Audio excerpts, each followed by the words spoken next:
Hello friends, welcome to my channel. இன்றைக்கி நம்ம வீடியோவில் வாய்க்கு ருசியாக வகை வகையான பூண்டு தொக்கும் பூண்டு பொடியும் செய்கிறது எப்படின்னு பார்க்கலாங்க. இட்லி, தோசை, சப்பாத்தி, சாதனை எல்லாத்துக்கும் கூட சாப்பிட்றதுக்கு அருமையாக இருக்கும். வாங்க எப்படி பண்ணுறதுன்னு பார்க்கலாம். ஒரு மிக்சர் ஜார் எடுத்துருக்கிறேன். அதில் ஒரு கப் அளவுக்கு உரிச்ச பூண்டு சேர்த்துக்கலாங்க. நீங்கள் தோலோடவும் சேர்த்துக்கலாம், தோல் நீக்கியும் சேர்த்துக்கலாம். நான் இன்றைக்கி பாதி தோல் நீக்கியும் தோல் நீக்காமையும் எடுத்திருக்கேன். பார்த்திங்கன்னா ஒரு 25 பல் அளவுக்கு இருக்கும் இந்த பூண்டு. இது கூட சேர்த்துக்கலாம். சேர்த்துட்டு காரத்துக்காக ஒரு 4 வரமிளகாய் சேர்த்துக்கிறேங்க. இந்த மிளகாய் நல்லா காரம், அதனால் 4 வரமிளகாய் சேர்த்துக்கிறேன். நீங்கள் காரத்துக்கு தகுந்த மாதிரி சேர்த்துக்கலாம். மிளகாய்க்கு பதிலாக ஒரு ஸ்பூன் அளவுக்கு மிளகாய் தூளும் சேர்த்துக்கலாங்க. அடுத்ததாக இது கூட ஒரு 1/4 ஸ்பூன் அளவுக்கு சீரகம் சேர்த்துட்டு சின்ன நெல்லிக்காய் அளவுக்கு புளி நல்லா க்ளீன் பண்ணி ஒரு 10 நிமிஷம் தண்ணியில் ஊற வச்சு எடுத்து இது கூட சேர்த்துக்கலாங்க.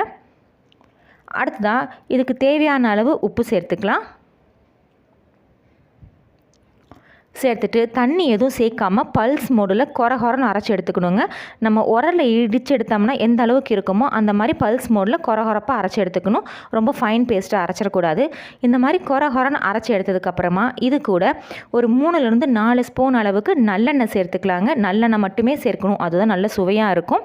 நீங்கள் தண்ணி எதுவும் சேர்க்கக்கூடாது. நல்லெண்ணெய் ஒரு 4 ஸ்பூன் அளவுக்கு சேர்த்துட்டு இதை திரும்பி பல்ஸ் மோடில் ஒரு 5லேருந்து 6 டைம் அடித்து எடுத்துக்கலாம்.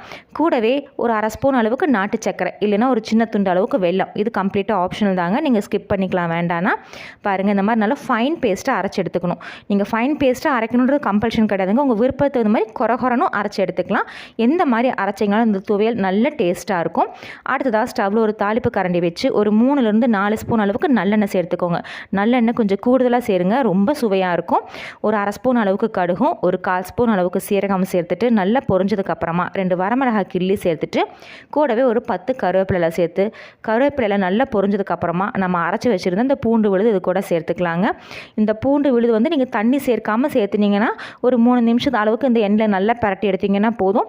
இல்லை மிக்சர் ஜாரில் ஒரு 1/4 டம்ளர் அளவுக்கு தண்ணி விட்டு இது கூட சேர்த்துனீங்கன்னா ஒரு 5லேருந்து 8 நிமிஷத்து அளவுக்கு நம்ம சேர்த்துன எண்ணெயெல்லாம் நல்லா பிரிஞ்சு வரணும். அந்த அளவுக்கு நல்லா பரட்டி எடுத்துட்டிங்கன்னா உங்களுக்கு ஒரு வாரத்துக்கு கெட்டு போகாதுங்க. இது இட்லி, தோசை, தயிர் சாதம் கூட சாப்பிட்றதுக்கெல்லாம் அட்டகாசமாக இருக்கும். நான் ஃபஸ்ட்டு பூண்டு சட்னி எல்லாத்தையும் அதில் சேர்த்துட்டு அந்த எண்ணெயோட நல்லா பரட்டி விட்டதுக்கப்புறமா ஒரு 1/4 டம்ளருக்கும் கம்மியாக தண்ணி மிக்சர் ஜாரில் சேர்த்து இது கூட சேர்த்துருக்கிறேன். சேர்த்துட்டு நல்லா கலந்து விட்டு ஃப்ளேம் லோவில் வச்சு ஒரு 5 நிமிஷம் அப்படியே விட்டுறலாங்க. ஒரு 5 நிமிஷம் கழித்து உங்களுக்கு காமிக்கிறேன். ஒரு 5 நிமிஷம் கழித்து எண்ணெயெல்லாம் சைடில் பிரிஞ்சதுக்கப்புறமா இது இறக்கி சுட சுட இட்லி, தோசை கூட சாப்பிட்டிங்கன்னா அட்டகாசமாக இருக்கும். ஃப்ரெண்ட்ஸ், நீங்களும் இந்த ரெசிப்பியை மிஸ் பண்ணாமல் ட்ரை பண்ணி பாருங்கள். எல்லா வகையான டிஃபன் கூட சாப்பிட்றதுக்கும் அட்டகாசமாக இருக்குங்க. 2 நாளைக்கு ஸ்டோர் பண்ணிக்கலாம், கெட்டும் போகாது. வாங்க அடுத்தது சுவையான பூண்டு தொக்கு செய்கிறது எப்படின்னு பார்க்கலாம். பூண்டு தொக்கு செய்யறதுக்காக ஸ்டவ்வில் ஒரு பேன் வச்சுருக்கேன். அதில் ஒரு குழிக்கரண்டி அளவுக்கு நல்லெண்ணெய் சேர்த்துக்கலாங்க. நல்லெண்ணெய் கொஞ்சம் அதிகமாகவே சேர்த்துக்கோங்க, நல்ல சுவையாக இருக்கும். எண்ணெய் நல்லா சூடானதுக்கப்புறமா அதில் ஒரு 10லேருந்து 15 பல்லு பூண்டு, நல்ல பெரிய பல்லு பூண்டாக சேர்த்துக்கலாம். சேர்த்துட்டு இந்த பூண்டு தோல் சுருங்கி நல்லா வதங்கி வரணும், அந்த அளவுக்கு நல்லா வதக்கி எடுத்துக்கலாங்க. ஃப்ளேம் மீடியமில் வச்சுட்டு ஒரு 3லேருந்து ஒரு 5 நிமிஷத்துக்கிட்ட நல்லா வதக்கி எடுத்திங்கன்னா லைட்டாக பொன் நிறமாக மாறி நான் காமிச்சிருக்க மாதிரி தோல் சுருங்கி வரும். இந்த அளவுக்கு வந்ததுக்கப்புறமா நம்ம எண்ணெயிலேருந்து இது வெளியே எடுத்து வச்சிடலாம். இந்த மாதிரி நல்லா வதக்கி எடுத்துக்கோங்க, அப்போ தான் நல்லா சுவையாக இருக்கும். இது எல்லாத்தையும் ஒரு பிளேட்டில் மாற்றி எடுத்து வச்சுக்கலாங்க. அடுத்ததான் ஸ்டவ்வில் ஒரு பேன், இல்லைன்னா நான் காமிச்சிருக்க மாதிரி ஒரு பெரிய தாளிப்பு கரண்டி வச்சுக்கோங்க. அதில் ஒரு 1/4 டேபிள் ஸ்பூன் அளவுக்கு வெந்தயமும் 1/2 டேபிள் ஸ்பூன் அளவுக்கு கடுகும் சேர்த்துக்கலாங்க. வெந்தயம் நல்லா செவந்து கடுகு படப்படனும் பொரியணும், அந்த அளவுக்கு வறுத்து எடுத்துக்கலாம். வெந்தயம் கருகிடக்கூடாதுங்க, கருகுச்சுன்னா அந்த தொக்கோட டேஸ்ட்டே மாறிடும். நல்லா பொன்னிறமாக செவந்து வரணும், அதே சமயம் கடுகும் நல்லா வெடிக்கணும். அந்த அளவுக்கு நான் பாருங்கள், கடுகு நல்லா காமிச்சிருக்க மாதிரி வெடிக்க ஆரம்பிச்சதுக்கப்புறமா ஃப்ளேம் ஆஃப் பண்ணிவிட்டு நல்லா சூடு இல்லாமல் ஆற வச்சு பொடிச்சு எடுத்துக்கலாம். இப்போது காரத்துக்காக ஒரு 6 வரமிளகாய் எடுத்து சுடுதண்ணீரில் ஒரு 10 நிமிஷம் போட்டு வச்சுருக்கீங்க. சுடுதண்ணியில் போட்டிங்கன்னா இந்த மாதிரி மிளகாய் நல்லா சாஃப்ட் ஆயிரும், அரைக்கிறதுக்கு ரொம்ப ஈஸியாக இருக்கும். அதே அளவுக்கு பார்த்திங்கன்னா ஒரு பெரிய நெல்லிக்காய் அளவுக்கு, மர நெல்லிக்காயில் நல்ல பெரிய நெல்லிக்காய் அளவுக்கு புளி எடுத்து சுடுதண்ணி ஒரு 10 நிமிஷம் ஊற வச்சுருக்கேன். புளியும் நல்லா சாஃப்டாக ஊறி வந்திருக்கு. அடுத்ததாக ஒரு மிக்சர் ஜாரில் நம்ம ஊற வச்சுருந்த புளியை அப்படியே சேர்த்துக்கலாங்க. நான் சொல்கிற இந்த புளி அளவு வந்து பார்த்திங்கன்னா ஒரு 150 கிராம் அளவு பூண்டுக்கு சரியானதாக இருக்கும். இந்த மிளகாயும் நல்ல காரம், அதனால் ஒரு 6 மிளகாய் எடுத்திருக்கேன். நீங்கள் காரத்துக்கு தகுந்த மாதிரி சேர்த்துக்கோங்க. நம்ம ஊற வச்சுருந்த புளியும் வரமிளகாயும் மிக்சர் ஜாரில் சேர்த்துட்டு நம்ம ஏற்கனவே வதக்கி வச்சுருந்த அந்த 15 பல்லு பூண்டு இது கூட சேர்த்துட்டு நல்லா ஃபைன் பேஸ்ட்டாக அரைச்சி எடுத்துக்கலாம். தேவைப்பட்டால் மிளகாய் ஊற வச்ச தண்ணியும் இடையில சேர்த்து அரைச்சி எடுத்துக்கலாங்க. நான் ஆரம்பத்தில் புளி ஊற வச்ச தண்ணி மட்டும் சேர்த்துருக்குறேன்.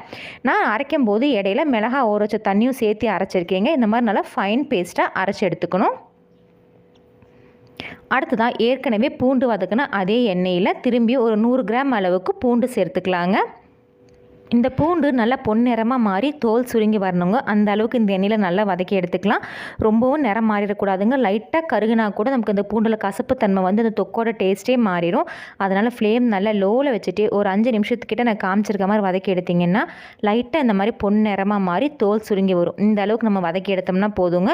இப்போ பூண்டு நல்லா வதங்கி வந்துருச்சு. அடுத்ததான் இது கூட நம்ம அரைச்சி வச்சுருந்த வரமிளகா, புளி, பூண்டு பேஸ்ட் இருக்கு இல்லைங்களா, அது கூட சேர்த்துக்கலாம். நான் தண்ணி எதுவும் சேர்க்கல. மிக்சர் ஜாரில் இருக்கிற அந்த பேஸ்ட் மட்டும் அப்படியே சேர்த்துருக்குறாங்க. சேர்த்துட்டு நல்லா கலந்து விட்டு எடுத்துக்கலாம். நீங்கள் விருப்பப்பட்டீங்கன்னா கொஞ்சமாக தண்ணி சேர்த்து மிக்சர் ஜாரில் விட்டுட்டு அதையும் இது கூட சேர்த்துக்கலாம். இது நல்லா கலந்து விட்டதுக்கப்புறமா இதுக்கு தேவையான பொடியெல்லாம் சேர்த்துக்கலாங்க. நான் இது கூட கலருக்காக ஒரு டேபிள் ஸ்பூன் அளவுக்கு காஷ்மீர் ரெட் சில்லி பவுடரை சேர்த்துருக்கிறேன். இது ஆப்ஷனல் தாங்க, நீங்கள் வேண்டானா ஸ்கிப் பண்ணிக்கலாம். அடுத்ததாக நம்ம வறுத்து வச்சுருந்த வெந்தயம் கடுகு பொடி ஒரு டேபிள் ஸ்பூனும் கூடவே இந்த தொக்குக்கு தேவையான அளவு உப்பும் சேர்த்துக்கலாங்க. சேர்த்துட்டு நல்லா கலந்து விட்டு எடுத்துக்கலாம். நீங்கள் வெந்தயம் கடுகு பொடி வந்து நீங்கள் எடுக்கிற பூண்டுக்கு அளவுக்கு சேர்த்துக்கோங்க. கொஞ்சம் அதிகமாக சேர்த்துனா கூட கசப்பு தன்மை வந்துடும். அதனால் ஆரம்பத்தில் கொஞ்சம் சேர்த்து பார்த்துட்டு டேஸ்ட் பண்ணிவிட்டு திருப்பி பத்தலைனா சேர்த்துக்கோங்க. கடைசியாக இதுக்கு மேலே ஒரு 10 கருவேப்பிலை தூவிட்டு நல்லா கிளறி விட்டு ஃப்ளேம் மீடியமில் வச்சு ஒரு 5 நிமிஷம் நம்ம சேர்த்துன எண்ணெயில் நல்லா பிரிஞ்சு வரும். அந்த அளவுக்கு கொதிக்க வச்சு எடுத்துக்கலாங்க. ரொம்ப நேரம் ரொம்ப கொதிக்க வேண்டிய அவசியம் இல்லை. ஒரு 5 நிமிஷம் கொதிக்க வச்சோம்னா போதும். கொதிக்கட்டுங்க, பார்க்கலாம். இப்போ ஒரு 5 நிமிஷம் ஆயிடுச்சுங்க. ஓப்பன் பண்ணி பார்க்கலாம். பாருங்கள், நம்ம சேர்த்துன எண்ணெயெல்லாம் மேலே பிரிஞ்சு வந்து பூண்டு தொக்கு சூப்பராக ரெடி ஆகிருக்கு. கன்சிஸ்டன்சி மட்டும் உங்களுக்கு தேவையான அளவு திக்காக எடுத்துக்கோங்க. இப்போ கொஞ்சம் நல்லா இலக்கமாக இருக்குது. உங்களுக்கு வேணும்னு இனி ஒரு 5 நிமிஷம் கொதிக்க வச்சிங்கன்னா நல்லா திக்காகி வந்துடும். இப்போ எனக்கு இந்த கன்சிஸ்டன்சியை விட எனக்கு கொஞ்சம் திக்காக வேணும். நான் ஒரு 3 நிமிஷம் கொதிக்க வச்சுக்க போகிறேன். அதுக்கு நடுவில் இடையில இது கூட ஒரு ஸ்பூன் அளவுக்கு நல்லா பொடிச்ச வெல்லம் சேர்த்துக்கலாங்க. இது கம்ப்ளீட்டாக ஆப்ஷனல் தாங்க. ஆனால் சேர்க்கும்போது இனிப்பு, புளிப்பு, காரம் இந்த பூண்டு தொக்கு அவ்வளோ சுவையாக இருக்கும். சாதத்தோட, சாம்பார் சாதம், தயிர் சாதம், ரசம் கூட சாப்பிட்றக்கும், இட்லி தோசை கூட சாப்பிட்றக்கும் அவ்வளோ சூப்பராக இருக்குங்க. ஒரு 3 நிமிஷம் கொதிக்கட்டும். கொதிச்சதுக்கப்புறம் பார்க்கலாம். இந்த பூண்டு தொக்கு ஆறுனதுக்கப்புறம் நல்லா திக்காகுங்க. அதனால் நம்ம இந்த 3 நிமிஷம் கழிச்சு இறக்கணும்னா நமக்கு கன்சிஸ்டன்சி சரியாக இருக்கும். பாருங்கள், அவ்வளோதாங்க. மேலே சேர்த்துன எண்ணெயெல்லாம் பிரிஞ்சு வந்து நமக்கு நல்ல திக்கான பூண்டு தொக்கு ரெடி ஆயிடுச்சு. இதை கொஞ்சம் கூட ஈரம் இல்லாத ஏர்டைட் கண்டெய்னரில் போட்டு ஸ்டோர் பண்ணி ஃப்ரிட்ஜில் வச்சுட்டிங்கன்னா ஒரு வாரம் ஆனாலும் கேடாதுங்க. அடுத்ததான் இன்னொரு வகையான பூண்டு தொக்கு செய்கிறது எப்படின்னு பார்க்கலாம். ஸ்டவ்வில் ஒரு பேன் வச்சு அதில் ஒரு குழிக்கரண்டி அளவுக்கு நல்லெண்ணெய் சேர்த்துக்கலாங்க.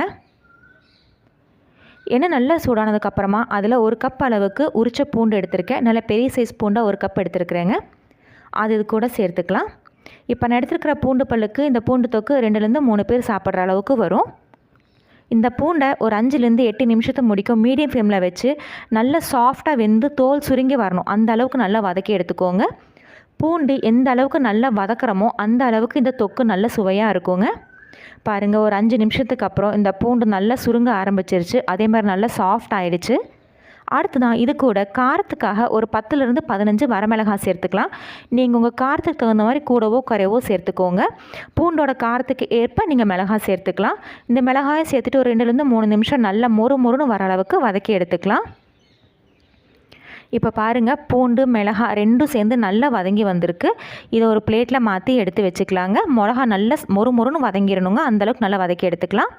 இப்போ பாருங்கள், நல்லா வறுபட்ட பூண்டையும் மிளகாயும் தனி ஒரு பிளேட் எடுத்து வச்சுட்டு அதே எண்ணெயில் ஒரு டேபிள் ஸ்பூன் அளவுக்கு சீரகம் சேர்த்துக்கலாம். ஃப்ளேம் நல்லா லோவில் வச்சுட்டே சேர்த்துக்கோங்க. எண்ணெய் நல்லா சூடாக இருக்கும், சீரகம் கருகிடும். ஒரு டேபிள் ஸ்பூன் சீரகம் சேர்த்துனதுக்கப்புறமா கூட 2 டேபிள் ஸ்பூன் அளவுக்கு வர மல்லி சேர்த்துட்டு ஒரு நிமிஷத்துக்கிட்ட நல்லா வறுபட்ட மணம் வர அளவுக்கு நல்லா வறுத்து எடுத்துக்கலாங்க. கருகிடக்கூடாதுங்க. ஃப்ளேம் நல்லா லோவில் வச்சுட்டே வறுத்து எடுத்துக்கலாம். இப்போ நல்லா வறுபட்ட மணம் வருதுங்க. இது ஒரு பிளேட்டில் மாற்றி எடுத்து வச்சுக்கலாம். இந்த எண்ணெயிலேருந்து அப்படியே வடித்து எடுத்து வச்சுக்கலாங்க. அடுத்ததாக அதே எண்ணெயில் ஒரு சின்ன நெல்லிக்காய் அளவுக்கு புளி எடுத்திருக்கேன். அது கூட சேர்த்துக்கலாம். புளிப்பு உங்கள் டேஸ்ட்டுக்கு தகுந்த அளவுக்கு சேர்த்துக்கோங்க. நான் இன்றைக்கி சின்ன நெல்லிக்காய் அளவுக்கு சேர்த்துருக்கிறேன். சேர்த்துட்டு இதையும் அந்த எண்ணெயில் நல்லா வறுத்து எடுத்துக்கலாம். எண்ணெய் நல்லா சூடாக இருக்கிறதுனால இதெல்லாம் வறுக்கும் போது ஃப்ளேம் லோவில் வச்சுட்டே வறுத்து எடுத்துக்கலாங்க. பாருங்கள், சேர்த்து உடனே நல்லா வறுப்பட்டு வந்துருச்சு. இது ஒரு பிளேட்டில் மாற்றி எடுத்துகிட்டு கூடவே ஒரு கைப்பிடி அளவுக்கு கருவேப்பிலை சேர்த்துக்கலாங்க. இது கருவேப்பிலையும் நல்லா மொறுன்னு வறுப்பட்டு வரணும். அந்த அளவுக்கு நல்லா வறுத்து எடுத்துக்கணும். இந்த கருவேப்பிலை வறுக்கும் போதே இது கூட 2லேருந்து 3 பிஞ்ச் அளவுக்கு பெருங்காயத்தூளும் சேர்த்துக்கலாங்க. சேர்த்துட்டு ஒரு நிமிஷத்துக்கிட்ட நல்லா வறுத்து எடுத்துக்கலாம். இப்போ நம்ம சேர்த்துன கருவேப்பிலையும் பெருங்காயத்தூளும் நல்லா வறுப்பட்டதுக்கப்புறமா ஃப்ளேம் ஆஃப் பண்ணிவிட்டு இதையும் பிளேட்டில் மாற்றி ஆற வச்சு எடுத்துக்கலாங்க. நம்ம சேர்த்து வறுத்த பொருள் எல்லாமே கொஞ்சம் கூட சூடு இல்லாமல் நல்லா ஆறிடணும். அதுக்கப்புறம் தான் மிக்சர் ஜாரில் சேர்க்கணும். மிக்சர் ஜாரும் பார்த்திங்கன்னா கொஞ்சம் கூட ஈரம் இருக்கக்கூடாது, நல்லா ட்ரையாக இருக்கணுங்க. இப்போ இந்த மிக்சர் ஜாரில் நம்ம வறுத்தது எல்லாமே சேர்த்துக்கலாம். சேர்த்துட்டு இது கூடவே இந்த தொக்குக்கு தேவையான அளவு உப்பும் சேர்த்துட்டு சின்ன நெல்லிக்காய் அளவுக்கு வெல்லம் சேர்த்துருக்குறாங்க. இது ஆப்ஷனல் தான், நீங்கள் வேண்டாம்னா ஸ்கிப் பண்ணிக்கலாம். அடுத்ததாக அரைக்கும் போது இது கூட 2-3 டேபிள் ஸ்பூன் அளவுக்கு நல்லெண்ணெய் சேர்த்துக்கலாங்க. நீங்கள் இந்த பூண்டெல்லாம் வறுத்த எண்ணெயாக இருந்துச்சுன்னா அதுவே சேர்த்துக்கலாம். இப்போ எண்ணெய் எல்லாம் வறுப்படுறக்கே சரியாக இருந்துச்சு அப்படின்னா நீங்கள் திரும்பி 2-3 டேபிள் ஸ்பூன் நல்லெண்ணெய் சேர்த்துட்டு நல்லா ஃபைன் பேஸ்ட்டாக அரைச்சி எடுத்துக்கணுங்க. தண்ணி சேர்த்து அரைக்கக்கூடாது, எண்ணெய் தான் சேர்த்து அரைக்கணும். அப்போ தான் உங்களுக்கு கெட்டு போகாமல் இருக்கும், நல்ல சுவையாகவும் இருக்கும். அவ்வளோதாங்க, சுவையான பூண்டு தொக்கு ரெடி. இது சுட சுட இட்லி தோசை கூட சாப்பிட்றதுக்கு அவ்வளோ டேஸ்ட்டாக இருக்குங்க. இந்த மாதிரி ஒரு தொக்கு செஞ்சு கொடுத்தா 2 இட்லி இல்லைங்க, எக்ஸ்ட்ரா 2 இட்லி கேட்டு வாங்கி சாப்பிடுவாங்க. அவ்வளோ அட்டகாசமாக இருக்குங்க. கண்டிப்பாக மிஸ் பண்ணாமல் ட்ரை பண்ணி பாருங்கள். அடுத்தது சுவையான பூண்டு பொடி செய்கிறது எப்படின்னு பார்க்கலாம். 4 கட்டை அளவுக்கு பூண்டு எடுத்திருக்கீங்க. இந்த பூண்டு எல்லாத்தையும் உரிச்சிட்டு தோலோடு சேர்த்து உரலில் போட்டு நல்லா நசுக்கி எடுத்துக்கலாம். மிக்சர் ஜாரில் போட்டு அடிக்க வேண்டாங்க, ரொம்ப ஃபைன் பேஸ்ட் ஆயிரும். உரலில் சேர்த்து 1க்கு 2 இடித்து எடுத்துக்கலாம். அடுத்ததான் ஸ்டவ்வில் ஒரு பேன் வச்சு அதில் ஒரு 2 ஸ்பூன்லேருந்து 3 ஸ்பூன் அளவுக்கு நல்லெண்ணெய் சேர்த்துக்கலாங்க. நல்லெண்ணெயை சேர்த்து வதக்குங்க அந்த பூண்டை. அப்போ தான் அந்த பூண்டு பொடி ரொம்ப சுவையாகவும் இருக்கும். நான் இடித்து வச்சுருந்த பூண்டை பாருங்கள், நான் காமிச்சிருக்க மாதிரி இந்த மாதிரி 1க்கு 2 இடித்து வச்சுருக்கேன். தோலோடு அப்படியே அதில் சேர்த்துக்கலாம். சேர்த்துட்டு நம்ம சேர்த்துருக்க இந்த பூண்டு நல்ல பொன்னிறமாக வதங்கி வரணுங்க. அந்த அளவுக்கு வதக்கி எடுத்துக்கலாம். நீங்கள் விருப்பப்பட்டீங்கன்னா தோலோடு சேர்த்துக்கோங்க. இல்லை உங்களுக்கு தோலோடு சேர்த்து சாப்பிட்றது பிடிக்கலை அப்படின்னா நீங்கள் தோல் நீக்கிட்டும் சேர்த்துக்கலாம். ஆனால் தோலோடு சேர்த்து செய்யும் போது இன்னும் நல்ல சுவையாக தான் இருக்குங்க. ஒரு 5-10 நிமிஷம் மீடியம் ஃப்ளேமில் வச்சு வதக்குனீங்கன்னா நான் காமிச்சிருக்காமல் அந்த மாதிரி நல்லா பொன்னிறமாக வதங்கி வந்துடும். இந்த மாதிரி நல்லா பொன்னிறமாக வதங்கி வந்ததுக்கப்புறமா இதை ஒரு பிளேட்டில் மாற்றி எடுத்து வச்சுக்கலாங்க. அடுத்ததான் அதே பேனில் 3/4 கப் அளவுக்கு வெள்ளை உளுந்து எடுத்துருக்கீங்க. நீங்கள் வெள்ளை உளுந்துக்கு பதிலாக கருப்பு உளுந்தும் எடுத்துக்கலாம். இந்த கப்பு பார்த்தீங்கன்னா நீங்கள் எந்த கப்பில் வேணாலும் மெஷர் பண்ணிக்கலாம். ஏன்னா எல்லா பொருளும் ஒரே கப்பில் மெஷர் பண்ணி எடுத்துக்கோங்க. 3/4 கப் அளவுக்கு எடுத்த இந்த வெள்ளை உளுந்தை நல்லா செவக்க வறுத்து எடுத்துக்கலாங்க. உளுந்து நல்லா வறுபட்டு செவந்து வரும், அந்த அளவுக்கு நல்லா வறுத்து எடுத்துக்கணும். பாருங்கள், நான் காமிச்சிருக்க மாதிரி நல்லா வறுத்து எடுத்துக்கலாங்க. இது நல்லா வறுபட்டதுக்கப்புறமா ஒரு பிளேட்டில் மாற்றிக்கலாம். அந்த பூண்டோடய சேர்த்து வச்சுக்கலாம். அடுத்ததான் 3/4 கப் உளுந்துக்கு 1/4 கப் அளவுக்கு கடலைப்பருப்பு சேர்த்து இதையும் நல்லா செவக்க வறுத்து எடுத்துக்கலாம். நான் இந்த பருப்பு வகை எல்லாமே பார்த்தீங்கன்னா எண்ணெய் சேர்க்காம தான் வறுத்து எடுத்திருக்கேன். நீங்கள் விருப்பப்பட்டீங்கன்னா ஒரு ட்ராப் நல்லெண்ணெய் சேர்த்தும் வறுத்து எடுத்துக்கலாம். இப்போ நம்ம சேர்த்துன கடலைப்பருப்பும் நல்லா வறுப்பட்டு வந்துருச்சு. இதையும் நம்ம அந்த பூண்டோட சேர்த்து ஆற வச்சு எடுத்துக்கலாங்க. அடுத்ததாக அதே பேனில் ஒரு 3 ஸ்பூன் அளவுக்கு பொட்டுக்கடலை, அதாவது அதே 1/4 கப் அளவுக்கு பொட்டுக்கடலை சேர்த்து இதையும் நல்லா வறுத்து எடுத்துக்கலாங்க. அதிகமாக வேண்டாம். 3/4 கப் உளுந்துக்கு 1/4 கப் கடலைப்பருப்பும் 1/4 கப் பொட்டுக்கடலையும் சேர்த்துனீங்கன்னா போதும், நமக்கு ப்ரொபோர்ஷன் கரெக்டாக இருக்கும். பொட்டுக்கடலை நல்லா வறுப்பட்டதுக்கப்புறமா அந்த பூண்டோடு சேர்த்துட்டு 2-3 ஸ்பூன் அளவுக்கு தேங்காய் துருவல் சேர்த்துருக்கீங்க. சேர்த்துட்டு இந்த தேங்காயில் இருக்க ஈரப்பதெல்லாம் போய் நல்லா உதிரியாக செவந்து வறுப்பட்ட வரும் இந்த தேங்காய். அந்த அளவுக்கு நல்லா வறுத்து எடுத்துக்கோங்க. பாருங்கள், தேங்காயில் இருக்க ஈரப்பதம் போய் தேங்காய் நல்லா செவந்து வறுப்பட்டு வந்திருக்கு. இதையும் அந்த பூண்டோடு சேர்த்துட்டு அதே பேனில் 2 ஸ்பூன் அளவுக்கு வெள்ளை எள் சேர்த்துக்கலாங்க. நீங்கள் வெள்ளை எள்ளுக்கு பதிலாக கருப்பு எள்ளும் சேர்த்துக்கலாம். சேர்த்துட்டு வறுத்து எடுத்துக்கலாம். ஆல்ரெடி பேன் நல்லா சூடாக இருக்கும், அதனால் எள்ளு போட்டோன்னே நல்லா வறுப்பட்டு பட்டுன்னு வெடிக்க ஆரம்பிச்சிடும். எள்ளு நல்லா வெடிக்க ஆரம்பிக்கிற முடிக்கு வறுத்து எடுத்துக்கோங்க. பாருங்கள், இந்த மாதிரி எள்ளு நல்லா வெடிக்க ஆரம்பித்ததுக்கப்புறமா இதையும் அந்த பூண்டோடு சேர்த்துக்கலாம். அடுத்தது அதே பேனில் ஒரு ட்ராப் அளவுக்கு நல்லெண்ணெய் விட்டுட்டு காரத்துக்காக ஒரு 10-15 வரமிளகாய் சேர்த்துக்கலாங்க. அது கூடவே நல்லா க்ளீன் பண்ண கருவேப்பிலை ஒரு கைப்பிடி அளவுக்கு சேர்த்துட்டு ஒரு 2-3 நிமிஷம் இந்த வரமிளகாய் நல்லா மொறுன்னு வறுப்பட்டு வரணும். அந்த அளவுக்கு நல்லா வறுத்து எடுத்துக்கலாம். நீங்கள் வரமிளகாய் எண்ணெய் சேர்க்காமையும் வறுக்கலாம். நான் இன்றைக்கி எண்ணெய் சேர்த்து வறுத்தேன். பாருங்கள், வரமிளகாய் நல்லா செவந்து மொறுன்னு வறுப்பட்டதுக்கப்புறமா இதையும் அந்த பூண்டோடு சேர்த்துட்டு நம்ம ஏற்கனவே வறுத்து வச்சுருந்த செலவு சாமான் எல்லாமே நல்லா சூடலாமல் ஆறுனதுக்கப்புறமா இது கூட 2-3 பிஞ்ச் அளவுக்கு பெருங்காயத்தூள் சேர்த்துக்கலாங்க. நீங்கள் கட்டி பெருங்காயம் சேர்க்குற மாதிரி இருந்தால் இந்த செலவு சாமான் வறுத்ததுக்கப்புறமா கட்டி பெருங்காயத்தை பேனில் போட்டு 1 நிமிஷம் நல்லா வறுத்து எடுத்ததுக்கப்புறமா இது கூட சேர்த்துக்கோங்க. அடுத்ததான் இந்த பொடிக்கு தேவையான அளவு உப்பு சேர்த்து நல்லா கலந்து விட்டுக்கலாங்க. இந்த மாதிரி நல்லா கலந்து விட்டதுக்கப்புறமா இந்த நல்லா சூடு இல்லாமல் ஆறுந்த செலவு சாமான் எல்லாத்தையும் நம்ம ஒரு மிக்சர் ஜாரில் சேர்த்துக்கலாம். சேர்த்துட்டு கடைசியாக இது கூட ஒரு சின்ன துண்டு அளவுக்கு வெல்லம் சேர்த்துக்கிறாங்க. இது கம்ப்ளீட்டாக ஆப்ஷனல் தான், ஆனால் சேர்த்து செய்யும்போது டேஸ்ட்டு ரொம்பவே சூப்பராக இருக்கும். இதுக்கு ஒரு மூடி போட்டு நல்லா ஃபைன் பவுடராவோ இல்லை கொரகொரப்பாவோ அரைச்சி எடுத்துக்கோங்க. இன்றைக்கி நான் கொரகொரப்பாக அரைச்சி எடுத்திருக்கேன். அவ்வளோதாங்க, சுவையான பூண்டு பொடி ரெடி. ஃப்ரெண்ட்ஸ், நீங்களும் இந்த 3 வகையான பூண்டு தொக்கு ரெசிபியும் இந்த பூண்டு பொடி ரெசிபியும் ட்ரை பண்ணி பாருங்கள். ட்ரை பண்ணி பார்த்துட்டு உங்கள் கமெண்ட்ஸுகளை சொல்லுங்கள். உங்களுக்கு இந்த வீடியோ பிடிச்சதா மறக்காமல் நம்ம சேனலுக்கு சப்ஸ்கிரைப் பண்ணுங்கள், லைக் பண்ணுங்கள், ஷேர் பண்ணுங்கள். தேங்க்யூ.